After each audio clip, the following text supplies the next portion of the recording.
எம்ஜிஆர் நடித்த இதயக்கனி திரைப்படம் 225 நாட்களாக ஓடிக்கொண்டிருக்கிறது அப்படின்னு சொல்கிறாங்க. ரீரிலீஸில் சமீபத்தில் எத்தனையோ திரைப்படங்கள் வந்திருக்கிறது. படையப்பா வந்திருக்கு, டி ராஜேந்திரோட உயிருள்ளவரை உஷாலாம் வந்திருக்கிறது. எந்த படமே வந்து ஒரு மாதத்தை தாண்டல எனும்போது எம்ஜிஆர் நடித்த ஒரு படம் 225 நாட்களாக சென்னை ஆல்பர்ட் தியேட்டரில் ஓடிக்கொண்டிருக்கிறது அப்படின்னு அதிமுக நமக்கு காது குத்தி கொண்டிருக்கிறது. இவங்க நமக்கு மட்டும் காது குத்தாமல் எடப்பாடிக்கும் மொட்டை அடித்து வெற்றி விழாவுக்கு வாங்க அப்படின்னு சொல்லிட்டு எடப்பாடியை வந்து கூப்பிட்டுருக்காங்க.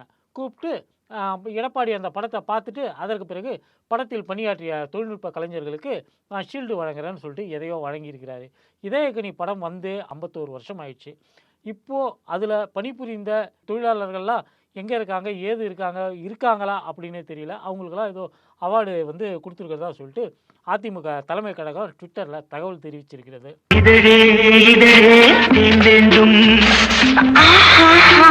இத்தனை நாட்களாக வாத்தியார் நடிச்ச படம் ஓடிக்கொண்டிருக்கிறதா அப்படின்னு சொல்லிட்டு எம்ஜிஆர் ரசிகர்கள் அதிர்ச்சியில் இதயத்தை பிடிச்சிக்கக்கூடிய அளவுக்கு இந்த அறிவிப்பு வெளிவந்திருக்கிறது. ஜனநாயகன் படத்தை ரிலீஸ் கூட செய்ய வக்கத்து போயிருக்கக்கூடிய தற்கூரிகளை பார்த்து அவங்கள வெறுப்பேற்றுறதுக்காகவே இந்த விழாவை அதிமுக நடத்தி இருக்கலாம் அப்படின்னு சொல்லிட்டு அரசியல் விமர்சகர்கள் அனைவரும் சொல்கிறார்கள். இதே காலகட்டத்தில் தான் பிரதீப் ரங்கநாதன் நடிப்பில் டிராகன் ரிலீஸ் ஆகியிருக்கு, டியூடு ரிலீஸ் ஆகியிருக்கு. அந்த படங்கள்லாம் 100-150 கோடி அப்படின்னு வசூல் பண்ணியிருந்தாலும் கூட 225 நாள்லாம் ஓடலையே அப்படின்னு சொல்லிட்டு சினிமா பாக்ஸ் ஆஃபீஸ் நிபுணர்கள் எல்லாமே மூக்கின் மேல் விரல் வைத்து ஆச்சரியப்பட்டு கொண்டிருக்கிறார்கள். ஓகே, இதயக்கனியுடைய ஒரு சிறு பின்னணிய சுவாரஸ்யமான தகவல்களை பார்ப்போம். Welcome to news roast.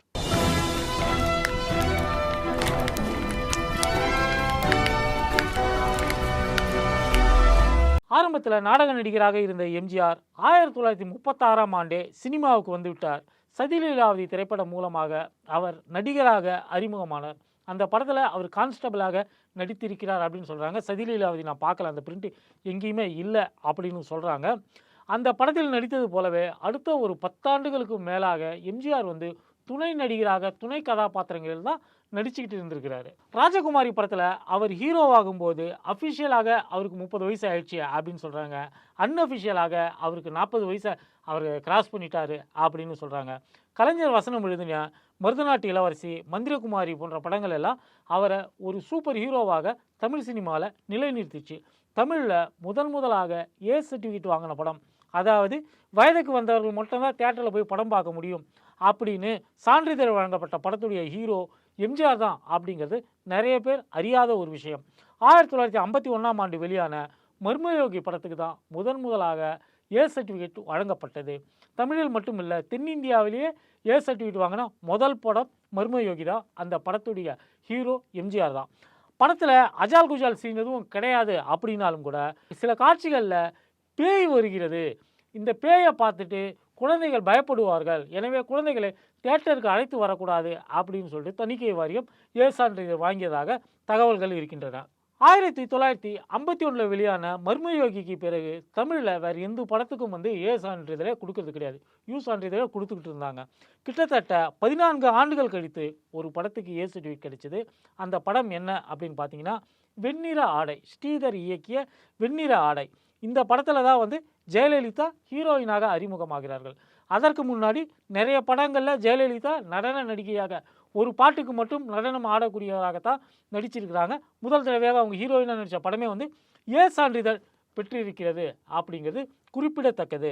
எதுக்கு அந்த கட்சிக்கு ஏடிஎம்கே அப்படின்னு பேர் வச்சிருக்கிறாங்க அப்படின்னு கேட்டிங்கன்னா, தமிழில் முதலாக ஏ சான்றிதழ் வாங்கிய ஹீரோ அவர் தான், ஏ சான்றிதழ் வாங்கிய ஹீரோயின் அந்த அம்மா தான். எனவே அந்த கட்சிக்கு ஏடிஎம்கே அப்படின்னு பேர் வச்சிருக்கிறது பொருத்தமானது தான் அப்படின்னு நிறைய பேர் சொல்கிறாங்க. ஜெயலலிதாவை வெண்ணிலாட படத்துக்கு ஹீரோயினா ஸ்ரீதர் எப்படி செலக்ட் பண்ணார் அப்படிங்கிறத ஒரு கூடுதல் சுவாரஸ்யமான ஒரு விஷயந்தான். சென்னை சைதாப்பேட்டையில் அப்போது ஒரு ஸ்விம்மிங் பூல் இருந்ததாகவும் அந்த ஸ்விம்மிங் பூலுக்கு அடிக்கடி நீந்துவதற்காக ஸ்ரீதரும் அவருடைய நண்பர்களும் போவாங்க அப்படின்னு சொல்கிறாங்க. அப்போது அங்கு நீந்தி கொண்டிருந்த ஒரு டீனேஜ் பெண்ணை பார்த்ததுமே நம்ம புதுசாக எடுக்க போகிற இந்த படத்துக்கு இந்த பெண்ணை தான் ஹீரோயின் ஆக்கணும் அப்படின்னு சொல்லிட்டு ஸ்ரீதர் முடிவெடுத்தார். அதுக்கப்புறமா தான் அந்த பொண்ணு யார், பேக்ரவுண்ட் என்ன அப்படின்னு விசாரித்து ஜெயலலிதாவை அந்த படத்தில் வந்து ஹீரோயினாக அது செலக்ட் பண்ணார் அப்படின்னு சொல்கிறாங்க. ஏன்னா அந்த படத்தில் வந்து ஒரு பாட்டு இருக்குது. அந்த பாட்டோட விசுவலைசேஷன் தான் ஜெயலலிதாவை ஹீரோயின் ஆக்குவதற்கு ஸ்ரீதருக்கு ஒரு உந்துதலாக இருந்திருக்கிறது. அம்மம்மா காற்று வந்து ஆடை தொட்டு போகும்னு ஒரு பாட்டு இருக்கும். ரொம்ப கவர்ச்சியான ஒரு பாட்டு. ஒயிட் கலர் ட்ரெஸ்ஸில் அருவியிலலாம் வந்து அந்த ஹீரோயின் குளிக்கணும். அந்த காட்சிக்கு ஜெயலலிதா தான் பொருத்தமாக இருப்பார். அந்த படத்துக்கு ஏர் சான்றிதழ் கிடைப்பதற்கு முக்கியமான காரணமே அந்த பாட்டு தான். இந்த பாட்டு வந்து ரொம்ப கவர்ச்சியாக இருக்கிறது. அங்கங்கள் எல்லாம் தெரியக்கூடிய வகையில் அந்த நடிகை நடனம் ஆடி இருக்கிறார். அந்த பாட்டை நீங்கள் தூக்கிட்டீங்கன்னா யூ சர்டிஃபிகேட் கொடுத்துட்றோம். ஆனால் அந்த பாட்டு இருந்துச்சுன்னா எங்களால் ஏ சர்டிஃபிகேட் மட்டும் தான் கொடுக்க முடியும். குழந்தைகள் இந்த படத்தை வந்து பார்க்கக்கூடாது.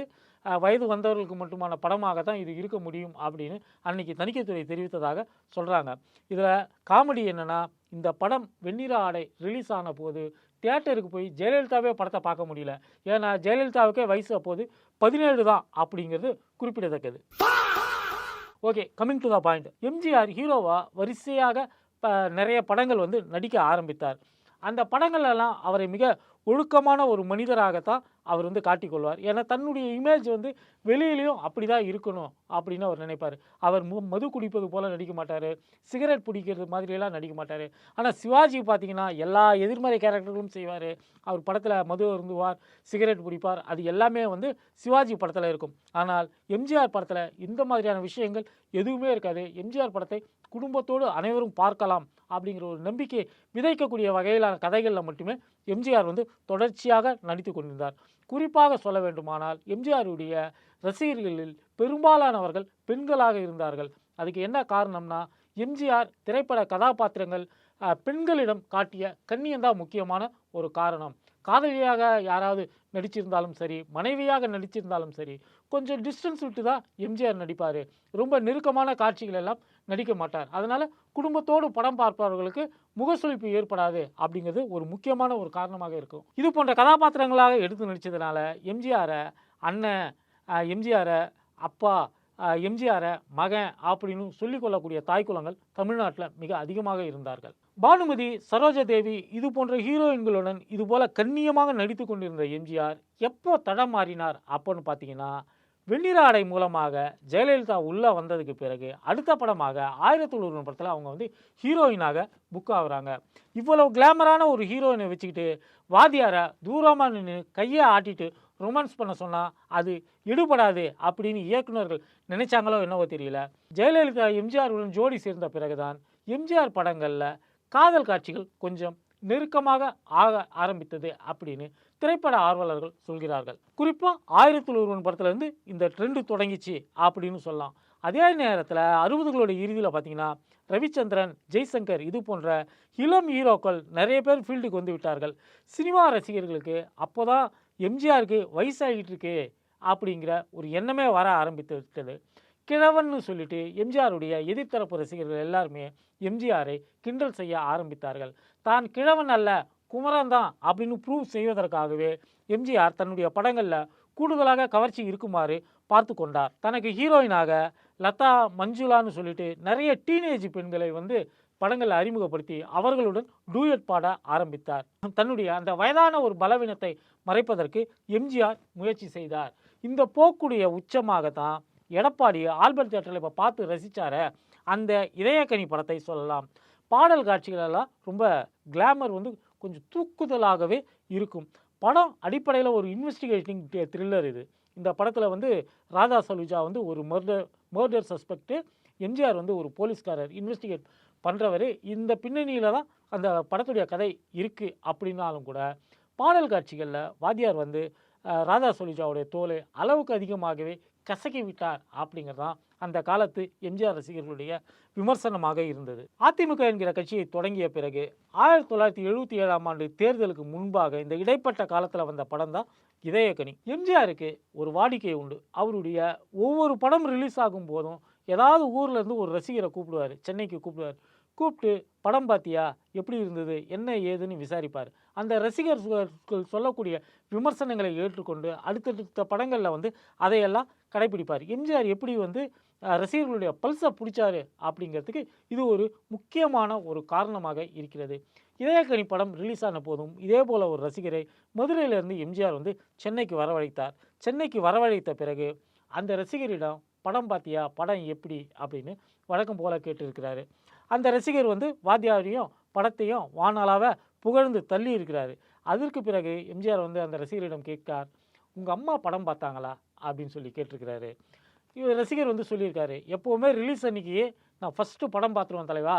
அதற்கு பிறகு அம்மாவை ஒரு முறை கூட்டின்னு போய் படத்தை காமிப்பேன். அதற்கு பிறகு வழக்கம் போல் ரசிகர்கள்லாம் பார்க்குற மாதிரி படம் ஓடுற வரைக்கும் எத்தனை முறை முடியுதோ அத்தனை முறை நாங்கள் பார்ப்போம். இதுதான் எங்களுடைய வழக்கம் அப்படின்னதுமே எம்ஜிஆர் கேட்டிருக்கிறாரு, படம் நல்லா இருக்குன்னு நீ சொல்கிற, உங்கள் அம்மா என்ன சொல்கிறாங்க அப்படின்னு சொல்லி கேட்டிருக்கிறாரு. உடனே அந்த ரசிகர் வந்து கொஞ்சம் மழுப்பலாக பேச ஆரம்பித்தார். எம்ஜிஆர் வந்து அவரை பிடிச்சி கட்டாயமாக நீ இதுக்கு பதில் சொல்லி தான் ஆகணும். ஏன்னா வந்து தாய் குலங்கள் என்ன நினைக்கிறாங்கங்கிறது தான் எனக்கு ரொம்ப முக்கியம். என்னுடைய ரசிகர்கள் நான் எப்படி நடித்தாலும் அதை ஏற்றுக்கொள்ளக்கூடியவர்கள் தான். ஆனாலும் தாய் குலங்களுடைய கருத்து தான் எனக்கு முக்கியம் அப்படின்னு சொல்லி கேட்குறாரு. அதற்கு பிறகு அந்த ரசிகர் வந்து சொல்கிறாரு, ஆமாங்க, அம்மாவுக்கு படம் பார்க்குறப்ப கொஞ்சம் ஒரு மாதிரி இருந்தது. எம்ஜிஆர் படங்களில் கூட இந்த மாதிரி காட்சிகள் எல்லாம் இருக்குமா அப்படின்னு சொல்லி கேட்டாங்க அப்படின்னு அந்த ரசிகர் உண்மையை போட்டு உடைச்சிட்டாரு. இந்த விமர்சனம் ரசிகருடைய அம்மாவுக்கு எம்ஜிஆர் படத்தை பற்றி வைத்த இந்த விமர்சனம் எம்ஜிஆரை அடுத்த சில நாட்களுக்கு தூங்க விடாமல் கடுமையாக உலுக்கியது அப்படின்னு சொல்கிறாங்க. தன்னுடைய திரைப்பட வாழ்க்கை கேரியரோட உச்சத்தில் இருக்கக்கூடிய தன்னுடைய திரைப்பட வாழ்க்கை இப்போவே கிட்டத்தட்ட முடிஞ்சு போச்சு. தன்னுடைய ரசிகைகளான தாய்மார்கள் ரசிக்கக்கூடிய பாத்திரங்களில் நடித்தா அது தமிழ் சினிமாவின் இப்போதைய ட்ரெண்டுக்கு ஏற்ற வகையில் இருக்காது. அதே நேரம் அதெல்லாம் புறந்தள்ளிட்டு இப்போதைய ட்ரெண்டுக்கு ஏற்ற மாதிரி கவர்ச்சியாக நடித்தா தன்னுடைய பேர் கெட்டு போய்விடும். ஒரு அரசியல் கட்சியை வேற ஆரம்பிச்சிட்டோம், இந்த நேரத்தில் தாய்மார்களிடம் தன் பெயர் கெட்டு போயிடுமே அப்படின்னு சொல்லிட்டு எம்ஜிஆர் அச்சப்பட்டதாக சொல்கிறார்கள். அதற்கு பிறகு இதயக்கனிக்கு பிறகு எம்ஜிஆர் ஒரு 4-5 படங்கள் தான் நடித்தார். அந்த 4-5 படங்களும் கூட காமாசாமோ அப்படின்னு தான் இருக்கும். எம்ஜிஆருடைய உச்சமான படம்னா உலகம் சுற்றும் வாலிபனை சொல்லலாம். உலகம் சுற்றும் வாலிபனுக்கு பிறகு வந்து அவருடைய படங்கள் எல்லாமே கொஞ்சம் சுமாரான படங்கள் தான். ஒன்றும் நினைவில் வச்சுக்கிட்டு நீண்ட காலத்துக்கு நம்ம பேசக்கூடிய வகையிலான படங்களை எல்லாம் அவர் வந்து நடிக்கலை. அவர் அது எல்லாமே வந்து உலகம் சுற்றும் வாலிபனுக்கு முன்பாகவே அவருடைய மாஸ்டர் பீஸ் படங்களை எல்லாம் அவர் வந்து நடித்து முடிச்சிட்டாரு. ஆனாலும் எம்ஜிஆருக்கு போதி மரமாக அமைந்த படம் அப்படின்னு சொல்லிட்டு இதயக்கனியை சொல்லலாம். இதயக்கனியில் தான் நடித்த லூட்டிகளை எல்லாம் தாய்மார்கள் விரும்பவில்லை. இனிமேலும் இதே மாதிரி நாம் சினிமாவில் டயரை தேய்ச்சிக்கிட்டு இருக்க முடியாது அப்படிங்கிற ஒரு என்லைட்மெண்ட்டு எம்ஜிஆருக்கு இதயக்கனியில் கிடைச்சது. அப்படிப்பட்ட ஒரு இதயக்கனியை தான் இப்போது எடப்பாடி வந்து 25 ஆண்டு காலமாக நான் தேட்டருக்கே போகலப்பா, இப்போ தான் தேட்டருக்கு வரேன், இதயக்கனியை பார்க்குறேன், என் கண்ணெல்லாம் கலங்கிடுச்சு அப்படின்னு அவர் வந்து சொல்லியிருக்கிறாரு. இதயக்கனியை பார்த்து ஏன் எடப்பாடிக்கு கண்ணு கலங்கியது அப்படின்னு நமக்கு புரியவே இல்லை. படம் வந்து ஒரு மாதிரி கிலுகிலுன்னு ஜாலியாக இருக்கக்கூடிய படம் தான். விசில் அடித்து கைத்தட்டி ஆரவாரம் பண்ணி பார்க்க வேண்டிய ஒரு படம் தான். ஆனாலும் எடப்பாடி அழுதிருக்கிறார் அப்படின்னா எடப்பாடி இதயக்கனியை பார்த்து அழவில்லை, வேறு எதையோ நினைத்து அழுதிருக்கிறார் அப்படின்னு தான் நாம் எடுத்துக்க வேண்டியதாக இருக்கிறது. எம்ஜிஆர் எத்தனையோ நல்ல படங்கள் நடித்திருக்கிறார். அதையெல்லாம் விட்டுட்டு இதயக்கனியை தேர்ந்தெடுத்து எடப்பாடி பார்த்துருக்கிறார் அப்படின்னா எடப்பாடிக்குள்ளும் இன்னொரு மெயின் ரோடு ஜெயக்குமார் வாழ்ந்து கொண்டிருக்கிறார் அப்படின்னு தான் பொருள். வீடியோ பார்த்தவங்க லைக் பண்ணுங்கள், ஷேர் பண்ணுங்கள், கமெண்ட் பண்ணுங்கள். இதுவரை நம்ம சேனலை சப்ஸ்கிரைப் பண்ணாதவங்க மறக்காமல் சப்ஸ்கிரைப் பண்ணுங்கள்.